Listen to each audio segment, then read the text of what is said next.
Resume the recording. All right. Wow, I am feeling really like I better not get too excited here because now everything could fall apart. But at the moment, I'm feeling like things are actually all streaming and working, and hopefully I'm right. Is that all good, guys? Team? Is that hopefully Brittany, I maybe can see you. verify? I just checked your streaming. We are? Okay. Yay. All right.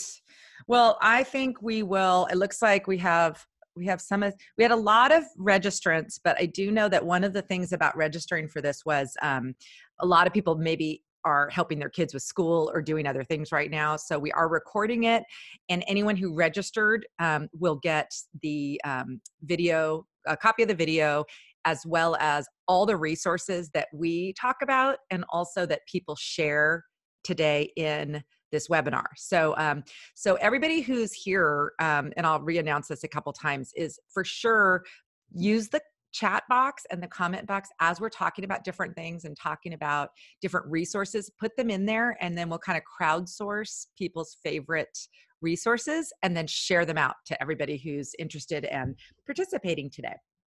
Okay, so we are going to officially get started with today's webinar on creating structure, fun, and connection. I'm here with Sara Kuljis. Welcome, Sara.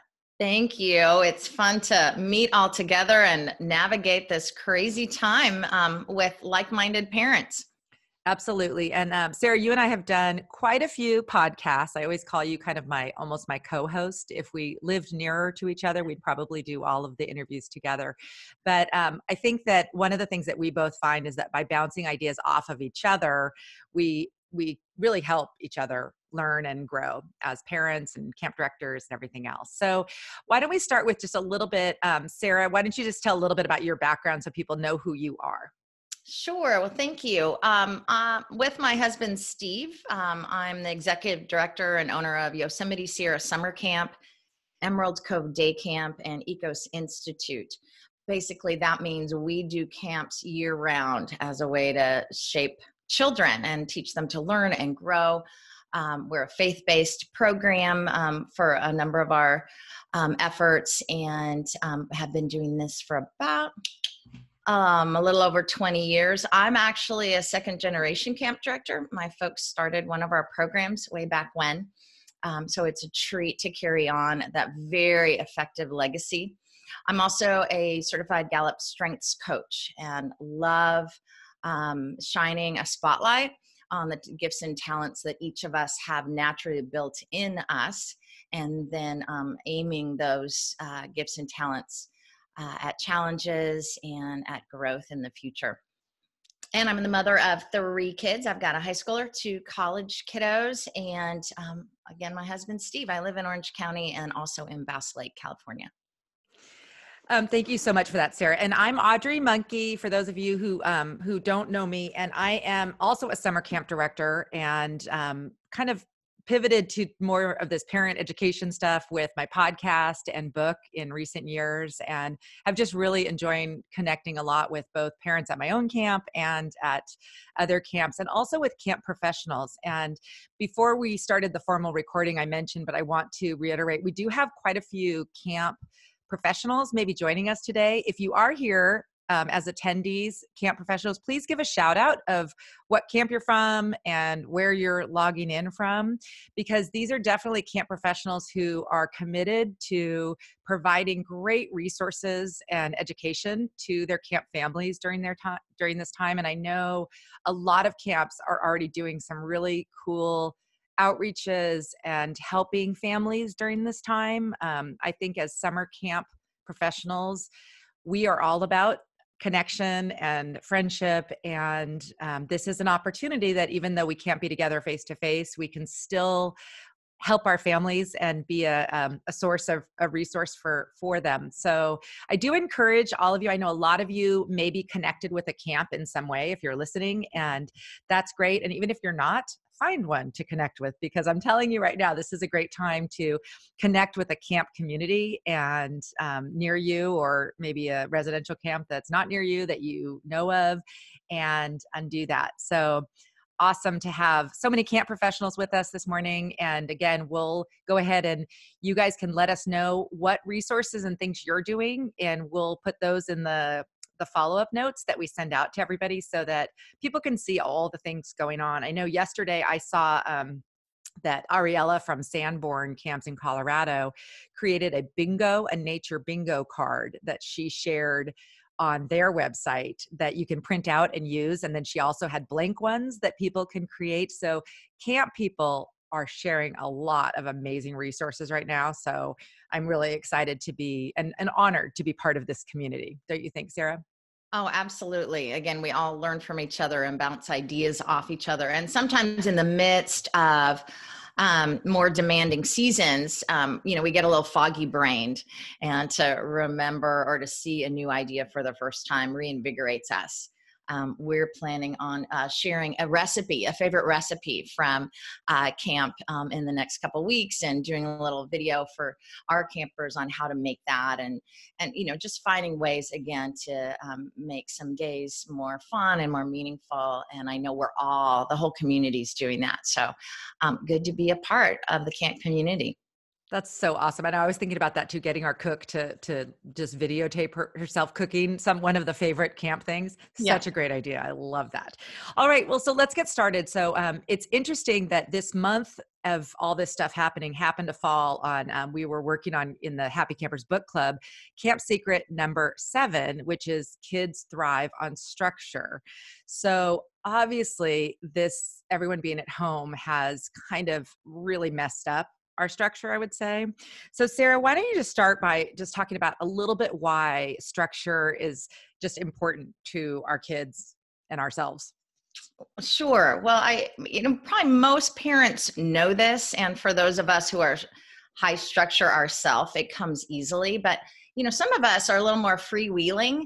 And so structure can be confounding. But it's good just to remember that structure provides the fence around the corral or the frame around the painting that helps kids actually feel more freedom within. Structure provides a sense of stability and trust, and especially younger kids or children perhaps with high anxiety or ADHD. For them, structure is even more important because it's difficult for them to create their own. And just because school is now at home, or my team isn't practicing anymore, or mom and dad are working from home, it doesn't mean that we can't set up a kind of a new structure. It doesn't have to be a rigid one, but if we can put the fence around the corral that's a big enough corral, we can provide our kids an environment in which they can thrive a little better during the weeks ahead. And otherwise, we were joking earlier, it feels like a month of Saturdays. And I love Saturdays, but a month of Saturdays can really get us off our rails. So we're going to talk a little bit about what components of structure look like, but just that sense of order. Additionally, I have found, especially with campers, for example, the more they learn the structure of a session at camp, they become more confident. They also become more independent and autonomous. They know that dinner's coming around this time, so they know to take their shower and get dressed on time for dinner rather than having to be always told. And I think we can really build in a little more confidence in our kids during a time that can feel really anxious for them. Would you Definitely. add anything to that, Audrey? Well, yeah, definitely. I think it really does vary though. And I wish I had organized one of the polls before. I do think as our kids are older, like I'm finding them, and I just have one high schooler and one college age here at home. So they really need to be autonomous over their own schedule. They have some online classes. So I think it's like providing, this is what needs to happen here, or here's a chore that needs to get done and some different things, or here's when we're having dinner. And I think relaxing a little too. I shared earlier, or actually I think I'll share now. I had a nice email from someone with a first grader. And the question was about, she just said already on the first day, the question was this: I am one day into homeschooling my first grader. some of the day is going well with compliance and the work plan is high in the morning, but I've already found there's a bit of a defiant streak later in the day and an attitude of a teenager by the time he had to set the dinner table. And what are things that we can do to help energize and arrest at certain points? And it just made me realize that I think so many of us, I know that I would be that way when my kids were little. I would be thinking, oh my gosh, I need to make sure that, everything's perfect and school's going well and we're doing all this stuff. But I think we need to recognize this is just an odd time. And, our kids will be fine academically, if we, read to them, we, keep up as much as we can, but do lots of breaks and maybe, not feel that we have to follow. It's not going to be the same as a school structure, I guess is kind of the thing. It's not going to be the same kind of rigidity of a school or a camp schedule right now. Exactly. And we need to be very patient with ourselves and patient with our families, our kids. This whole week, or maybe even the second week, are going to feel a little goofy and a little discombobulated. So I agree. It doesn't have to be super rigid, but if we can put a few kind of fence posts in the ground to keep us from tipping over, I think in time, we can really find a way to thrive and maybe even add some new and cool components to our family life. Yeah, before when we were talking about this webinar, one of the things we were talking about is that the connection piece can kind of be woven in to both the structure and fun that we can plan in for our families. So basically the structure we need to make sure we put in there provides for that connection that our kids really need during this time. One thing I wanted to note about is I don't think this is the time to start some new planner or some new like too lofty of goals. There was a really great picture going around of this color-coded schedule that, from 8 to 9 this and 9 to 10 creative this. And I think, I looked at that, even as a parent of older kids, I'm thinking, wow, that would be really hard to follow. And yesterday I saw someone had put something over that saying forget it, this is not working after 2 days. So I think I'm more of what needs to happen and what are some general things. And I think that especially for younger kids, I would suggest that mornings are a better time for learning and doing things. So maybe if kind of mornings are set aside for getting whatever schoolwork needs to be done with some breaks to get outside, have a snack, do something, play a card game, read a book together, whatever.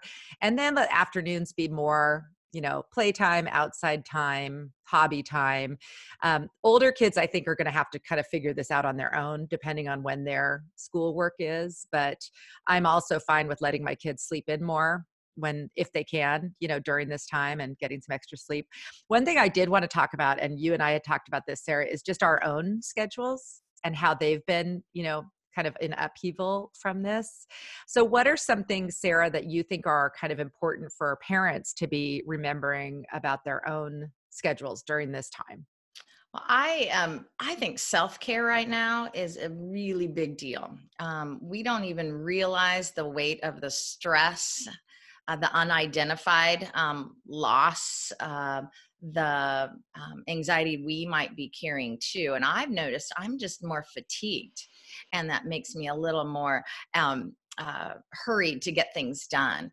And I think making sure that we as parents, as best we can, get enough rest, get enough reflection time. If we are verbal processors like I am, talking through some things we're worried about and having a thoughtful partner or friend or our therapist online reminding us to stay present in today.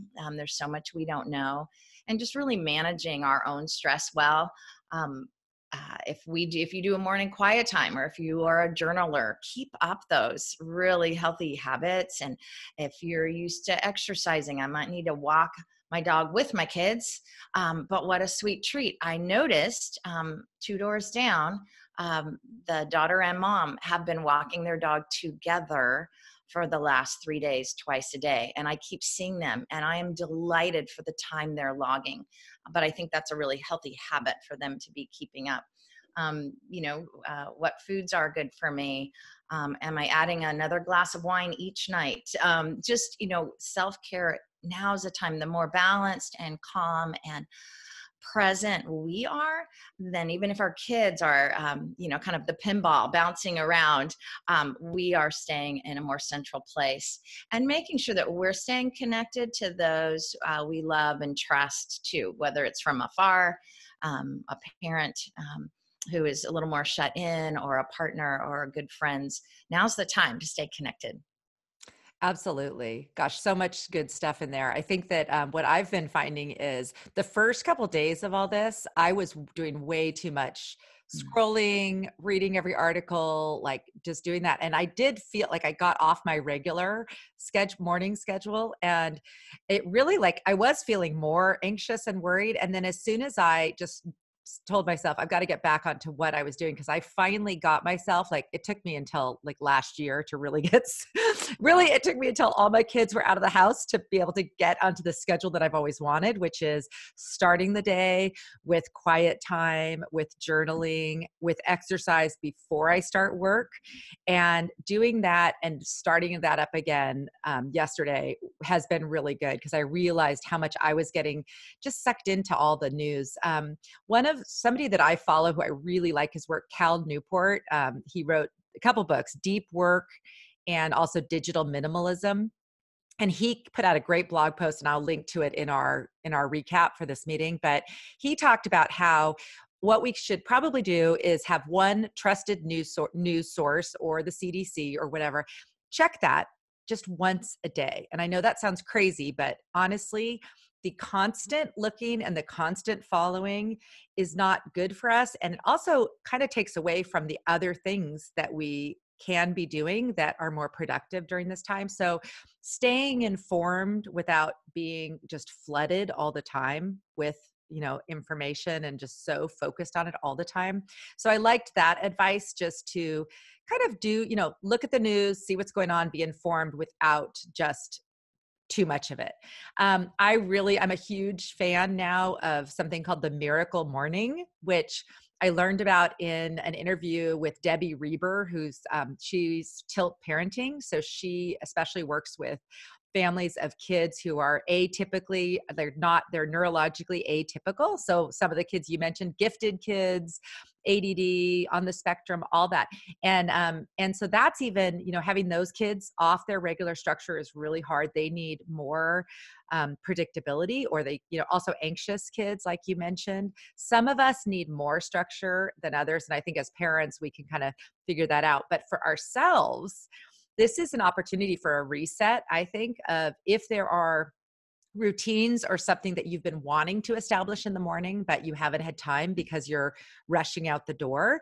It's something that you can start now, and start really small. Like, for example, if you're saying that you wanted to do more just kind of mindfulness or some deep breathing, try to do 1 minute. It doesn't have to be, we don't have to say we're going to be like 1 hour of deep breathing. I mean, some of us just, it's just like, whatever, just start small. Same with exercise, a 10-minute walk. Like, this does not mean we have to, up everything. But even if the Miracle Morning, what it tells you to do is like put all these things in there, and exercise is one of them. But it's not a dictation of like how much. It's just to get your body moving, get your heart rate up a little bit. So it could be walking the dog. But if you have this routine, and Debbie does it with her son, and I really liked that they read the book together. They did this together. And so they're both talking about, how does this make us feel? It's good for our well-being. So I like that concept too. If there's something that you're going to do as sort of a reset during this time, whether it's some kind of, eating more healthily, or exercising more, or reading, or journaling, invite your kids to participate if they're interested, and you could do it together. I mean, that's one idea that I think could be helpful during this time. I think wonderful. And again, starting the day off or closing the day off seem to be really important times to be in that mindset of centering, catching your breath, reflecting. Hopefully both of those contribute to a more peaceful, calm day, but also more peaceful, calm sleep. Yeah. So Yeah. maybe, I think something that maybe is a little less overwhelming than thinking about this whole schedule is maybe just like you were saying, like when you talked about your neighbor, what if all parents did was, let's take one walk a day with the dog? That's good. That's That's true. something. You can start with somewhere with some Well, kind of something. you had talked, Audrey, earlier before we started recording about checklists, and Mhm. I love that it's a schedule based on a couple important things to accomplish rather than on a rigid time frame. You want to talk about the checklists? Yes, and I see actually Gretchen, my daughter, who's the high school teacher who created the checklist. She's here today, so shout out to Gretchen for this Hi, one. Gretchen. She sent she provided this for her students, and I do agree. Like all of us as adults or just autonomous, independent people, which many of us and our children are, would rather know. Here's all the things we need to get done, and figure out how to get them done, then you have to do this right now. I mean, it just feels better to be say, hey, you know what? During this time when we're all home, we all need to, do this one household chore. We all need to get our work or schoolwork done, and let's get a little exercise too. You figure out what works for you. Here's what I'm doing. You're welcome to join me. Or something like that.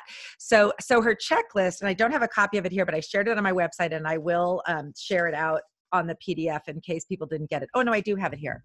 What I really like about it, and I'll just hold it up so people can see. It has, it's not like, really, when you think about life, our work is just one small part of it. And sometimes we think it's so much more than it is. It's a big part, but there's so much more to life than just our work, whether it's schoolwork or our careers or jobs. And so she also has on here some type of mindfulness. So there's so much available on YouTube, like meditation, yoga things, or just taking some deep breaths. My Fitbit has a thing where it can like breathe along with you. She has physical activity, 30 minutes or more. She said a walk or a run outside, or some kind of app to do a little class, whatever. Reading, she had reading a book of your choice for at least 30 minutes. I love that. This extra time we have now could get us all reading more, which is such a terrific thing to be doing. And then connection. She just, says FaceTime or video chat with a friend for at least 30 minutes. I mean, what a great, recommendation. Talk to or do an activity with a family member. So the people you are home with, play a game of cards, do something, even watch a TV show together. Call a relative. I know that for us, we've been prioritizing FaceTiming with grandparents, so that we can connect with them. And then the fun, which is like really important. And that's kind of the bottom thing. And let's talk more about fun, because honestly, I think we could all use some more fun right now, Sarah. So Oh my goodness. what are Yeah, your, laughter is healing. yes. So what are some of your fun, like family things or suggestions for people, Sarah? Well, I think just a little caveat on what you're talking about, how kids chiming in or getting some ownership about their structure or their schedule. I actually think we can even do that with the littles by saying, hey, today, help us decide, what time of day do you want to do this? Now, we always ask our questions well, so here are your two choices. We can bounce on the trampoline, or we could go for a walk. Which one do you want to do? And what time of day do you want to do it? We can still give them a sense of control and ownership while, making sure that little piece happens throughout the day. But gosh, the fun piece, it is going to need to change up from the big group organized fun to what can be sweet fun, what can be new fun, what can we find humor in, maybe that we haven't been realizing we've been missing. I especially like during these times when we start something that continues over days. So an ongoing Uno game with the whole family where you're keeping score for 2 weeks. On your walk, the first person to see and take a picture of a wild creature or a new flower or a funny cloud that looks like XYZ, and then sending that to grandma so it's a photo of the day. Sometimes those ongoing things give kids something to look for, and frankly, the bit of competition is really important for some of us that need a little, there's no sports to watch. We can watch reruns of that amazing championship game, but how do I meet my own need for a little competition? And I think ongoing games are a blast. Even in our office, we play Quirkle at lunchtime. I confess I don't dive in as much as I ought to, but just that ongoing game and having kids participate and even work on good teamwork within that, I think is a blast.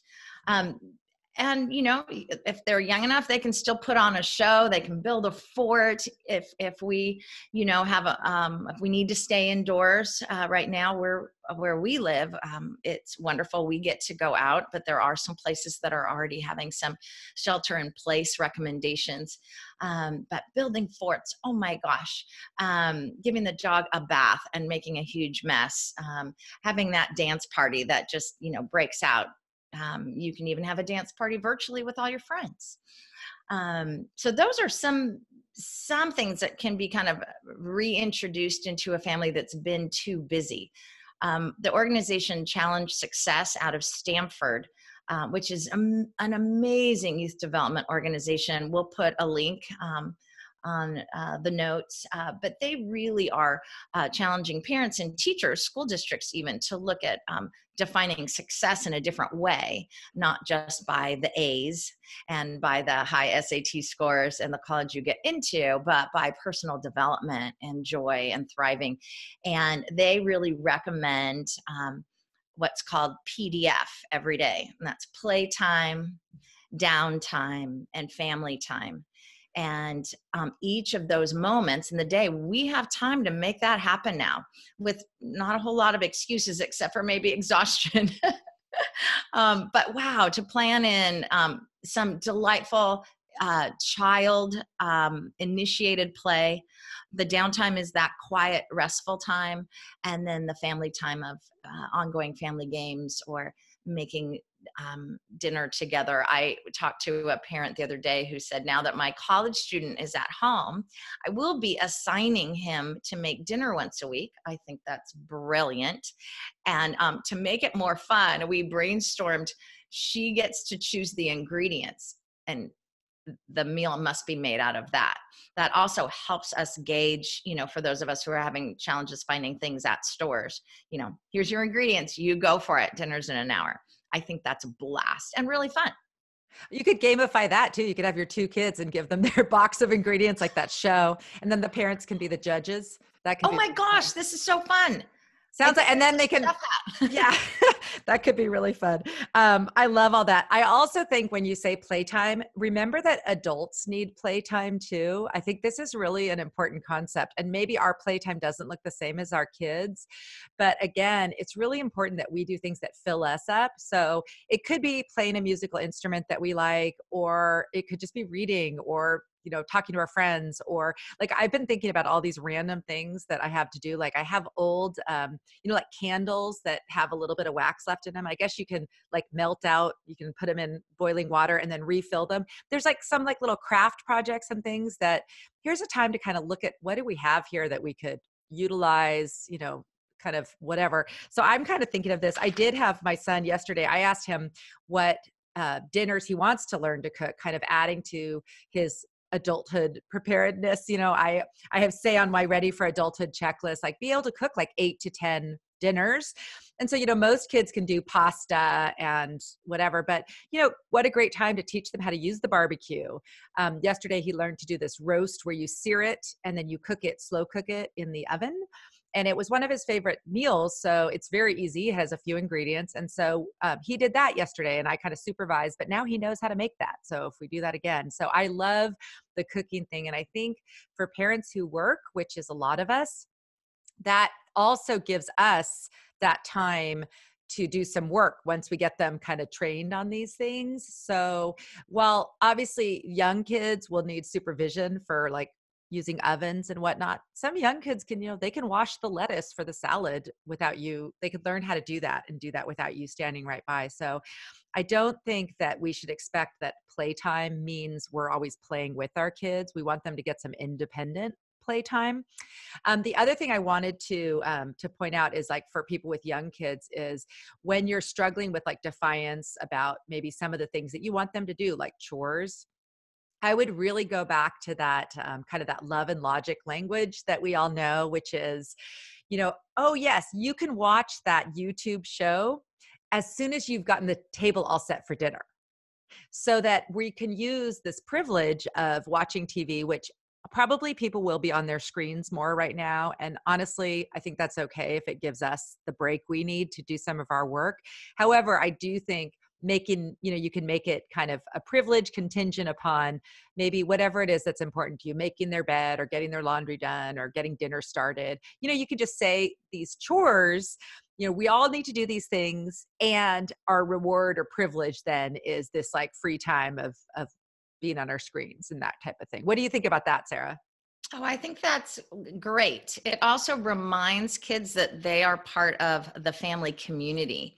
And sometimes in our very busy and hectic lives, kids can forget that they have a contribution to make, even at 6 years old, 10 years old, 17 years old, 20 years old. They help this family system run well. And by, blending in those chores, setting the table before getting to do this, they see that, work before play is something that adults need to do. And there's an important part, without even saying anything, that can, important part of growth that can come out of that. I think that's great. Also, our kids may be watching us in new ways because we're also home together.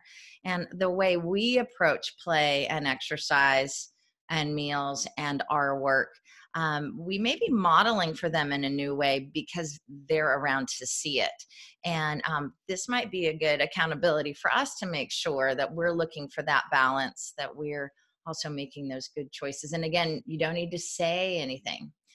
It's just what they're seeing in us modeling, healthy choices, wise choices. Wow, that's a high bar. Like, they're going to see our dysfunction, like when we They forget sure to are. eat, they forget to eat lunch till 2 p.m. and just drinking too much coffee or whatever. Welcome to my Yeah. world. It's true. But they're then gonna they can hopefully also see us laugh hard and say, oh, tomorrow I'm going to do it differently. Right.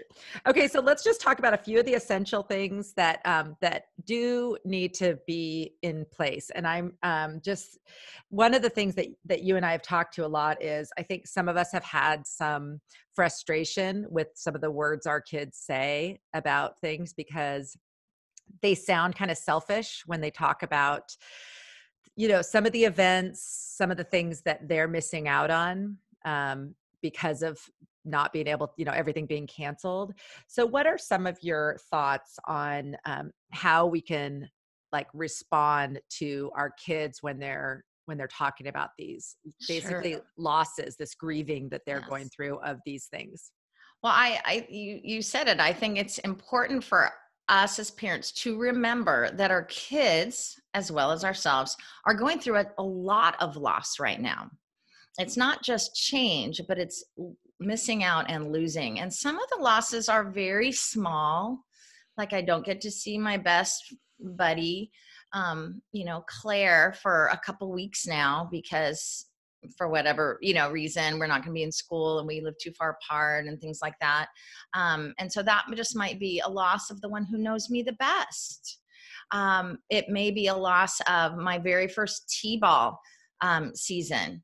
That was really important, to Glenn, and now he doesn't have it perhaps. But some of the losses are big. Washington, D.C. trips being canceled for 8th graders. A lot of them were looking forward to that. Their older siblings went. The loss of graduation for college students and high school students. I've heard a number already share that, God, that's a big loss. For some, the loss of their wedding ceremony because they can't have that many people gather anymore. Some of the losses are big. We practiced for 9 weeks for the play and never got to put it on. These are big things, and I think we need to honor those losses for our kids. Some of them have never lost like this before, and for if you think about how you feel when there is loss and grief, some of them, our kids, and some of us will get very tired. in the days ahead, just really kind of exhausted. And you're like, you haven't done very much. Why are you tired? Well, loss is tiring. Loss can create foggy brain, being forgetful, being disoriented. That's very common with grief. Um, Being cranky and being surly in a bad mood. That is a very common response to loss for young teens and adolescents. And we might want to react really sharply or say, you're being ungrateful. Look what I'm losing too. But we need to remember that this is a new experience or a deep experience for them. And I think holding their losses with compassion and maybe even approaching that surly 14-year-old and saying, you seem, especially agitated or irritated at me today. Where do you think that's coming from? Really getting curious about the behavior. You seem really tired. Where do you think that might be coming from? And simply listening. Man, as parents, don't we just want to dive in and fix it and tell them what they feel and what they do? But what if we could listen? That sounds really hard. Tell me more about that. Has there been another time you felt like that before? How long, what are some things you can do to maybe, make yourself feel better around that, or to be able to hold that? Or when we all get to be back together again, what could we do instead? I think honoring the loss and helping kids feel hopeful that's not always going to be this way, and that they are accepted and normal for how they feel. I think that is a really essential part of the kinds of days we're building for them. And, for some kids, it's going to be really small. Maybe it's drawing a picture in a journal about what makes them sad today, as well as drawing a picture of what they found fun today. Could be something that simple. With my 22-year-old, he can articulate his deep loss and discouragement, and with some really important words. And we just sat quietly on FaceTime with that. What's your input about that, Audrey, holding loss with our kids? Well, I'm just feeling teary listening to you, because I feel like it's not just our kids, it's all of us. Yes. There's just like a lot of things, but for my son, I just especially like seniors in high school, like kids in these momentous times. I know one of our campers last week, it was her bat mitzvah, and you work years and years, and so it was just the officiants and her family. She was able to do it, and I guess they live streamed it, which was nice. But there's a lot of things that our kids like, plays and things that, like you said, and then we all have things too, work things, maybe projects or conferences or whatever it might be, that have also kind of, been a loss for us. So what I really think is just keeping up. If you don't already have some kind of daily sharing thing, this is a great time to start it, just to get the conversation going. And even if the kids don't catch on and participate fully, even if it just gives you the opportunity to share, for example, your high of the day, or something that went well, or something that was fun, and your low, or what you're worried or anxious about. Even if we just start and we show our kids, okay, here's what I'm doing right now. I'm like, today, this is what went well and I enjoyed, and this is what I'm kind of like is bothering me, or making me a little worried. I think this is a time that, at a very bare minimum, we should have some kind of time where we gather as a family. Ideally, like, dinner is a really easy time. Now we can all be there for dinner. Maybe you have it earlier if your kids are younger, but just getting into just the regular practice that at least once a day we do some sharing around these things, because I think that's when we'll have the opportunity to just provide that listening and empathy, and also build our kids' compassion, because they're going to be able to see, oh, like my sibling or my parent, they're also having things going on right now. So I do think that connection with the people you are with is really important. And then I also think, like, I know, Sarah, your virtual connection with your friends, where you share the 3 good things, we can encourage our kids who are older to do that too. A lot of them have already just naturally done that. I don't really understand it all, but like one of my sons, my 16-year-old, they have some kind of new server set up where they can basically like all be there and be connected all the time, which, that's great. These kids, this is an opportunity. They're going to learn some new tech, even more technology, but they're going to use it to connect. So I think for us as well, let's make sure that every day with the people we're with, the people we're in our homes with, we do some kind of sharing, and then maybe also with some people outside via virtual techniques. I think that connection, we could start a habit now that will be really meaningful even beyond this crisis time. I agree. I agree. And building in that gratitude piece. The gym shut down, but wow, we have that set of weights. We're really fortunate that we already had some weights. What could we do with that? Or it's beautiful outside. We get to go on walks, and building in kind of those gratitudes for the simple things again Yeah, absolutely. is hopeful. It gives hope. Totally. Okay, so what I'd really like to ask is for anyone participating either here in Zoom or on Facebook, there are so many resources. It's almost like too many things available for us to do. We can do virtual tours of museums. We can do a doodle class every day. And there's all these things which are all, there's so many good things, right? It's sort of like everything else now. There's just a lot available online.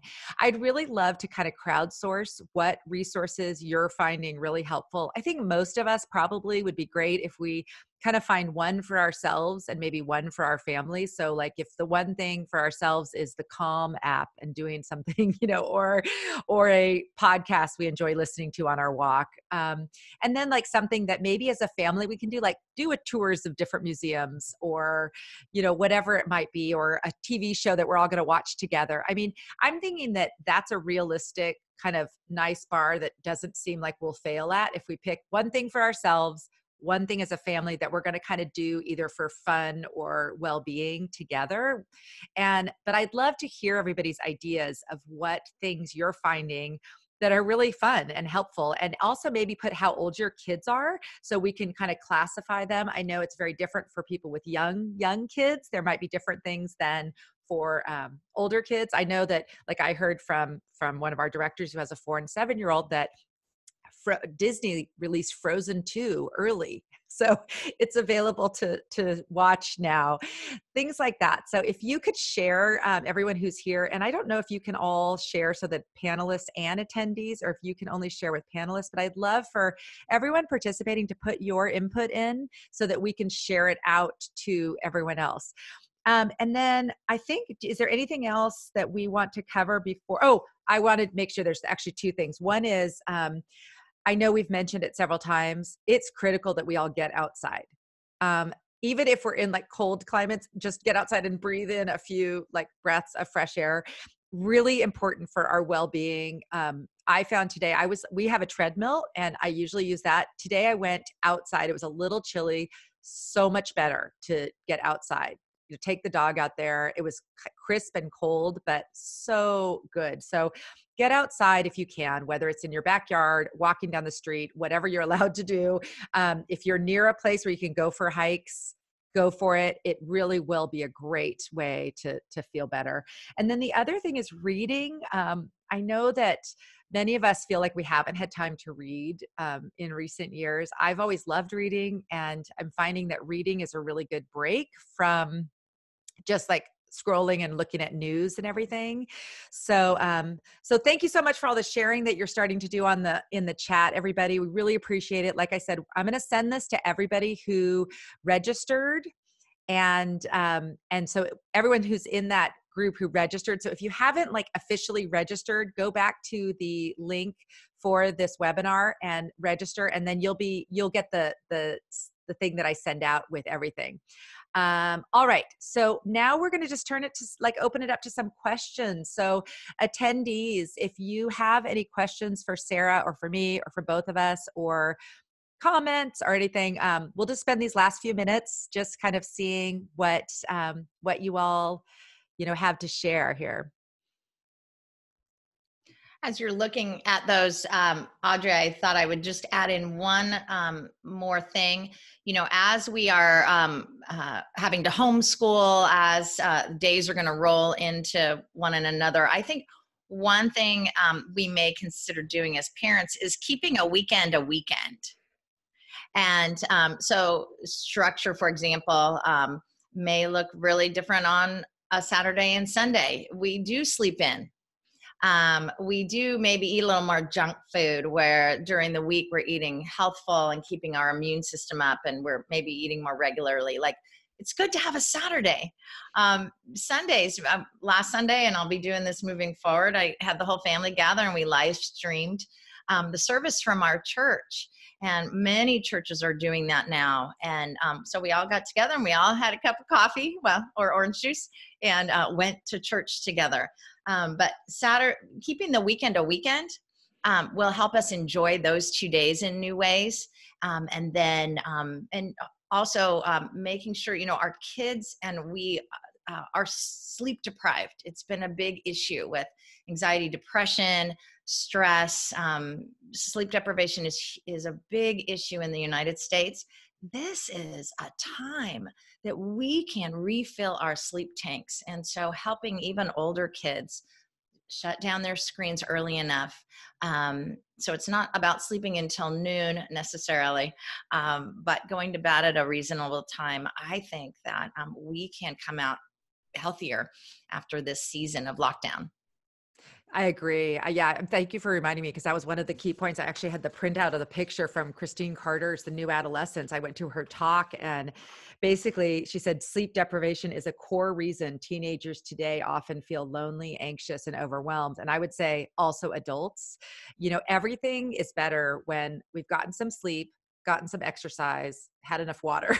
So it's like the Yes. basic. I feel like there's that quote I saw, like, we're basically like house plants. We need a little sun and water to thrive. But so much of the basics have been getting neglected. So I like this. I mean, I think this opportunity, it's not a good situation, but it's an opportunity for a reset and an opportunity for us as individuals, whether we're parents or not, or in families, to kind of reset, reconnect. Some people have been running so crazy and so busy that some of the playtime or the downtime or the sleep time has been lost. So yes, you're so right. All right. Doesn't look like there's any questions, which is great. We would love to keep the conversation going. So I love all the input. We're going to leave the room open here. We can keep kind of chatting. Sarah, I'm going to, I think I can stop the streaming on Facebook, but we'll keep the room open here, and we'll keep just letting all the people who are in Zoom and on Facebook, please keep your comments coming with all of your resources, and I'll compile those all today and get them out to you tomorrow with this recording. Also going to use this as this week's podcast episode. So if you're podcast listeners, you'll get it to hear it again, and I'll add some more thoughts at the beginning and the end so that we can add some more ideas. But we do really need to come together, and I love the idea. I'm sure Sarah and I both can offer some just like Zoom meetings where we can chat. So if you're interested in something like that, let us know so we can figure those out.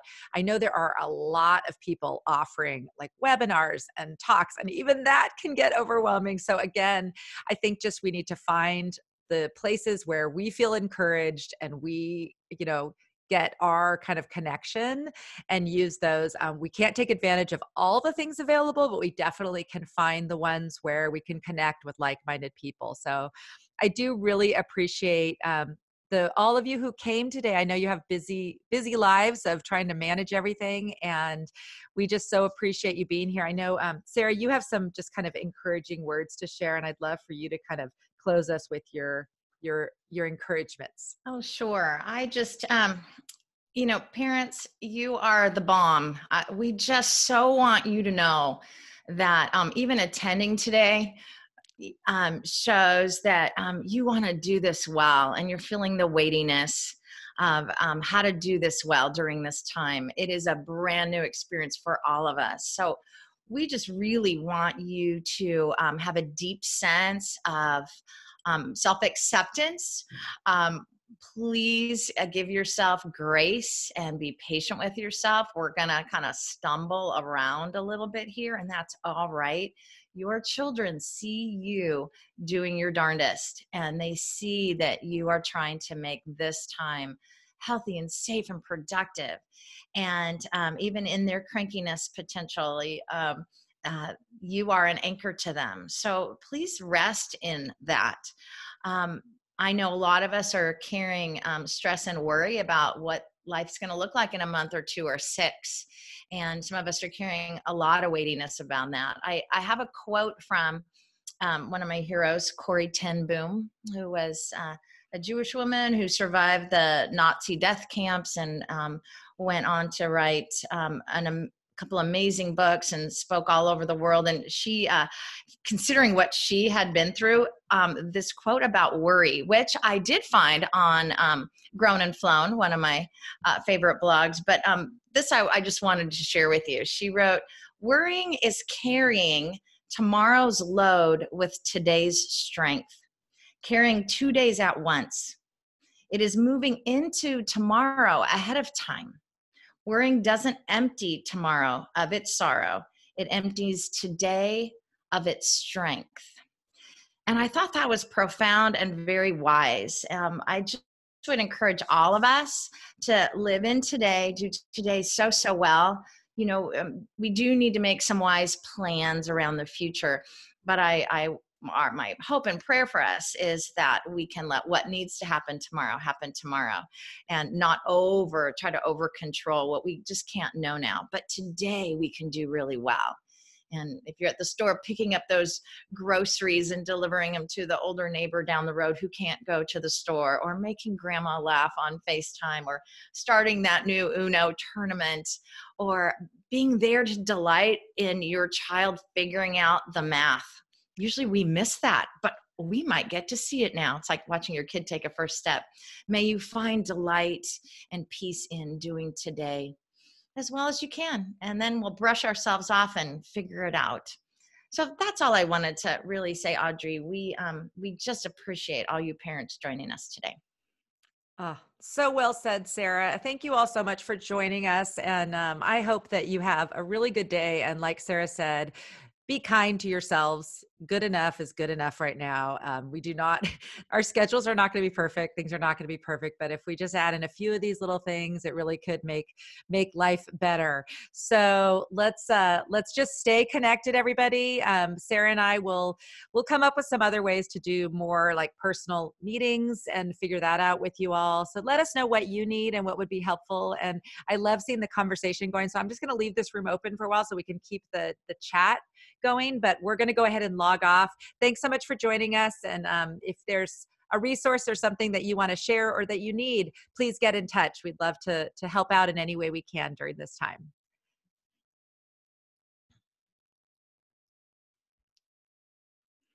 All right, Sarah, I'm going to mute and go off, but we'll let the chat keep going for however long people would like to do it. That's wonderful. And there are so many great resources. And I know there's also a lot being shared on Facebook because some people were watching there.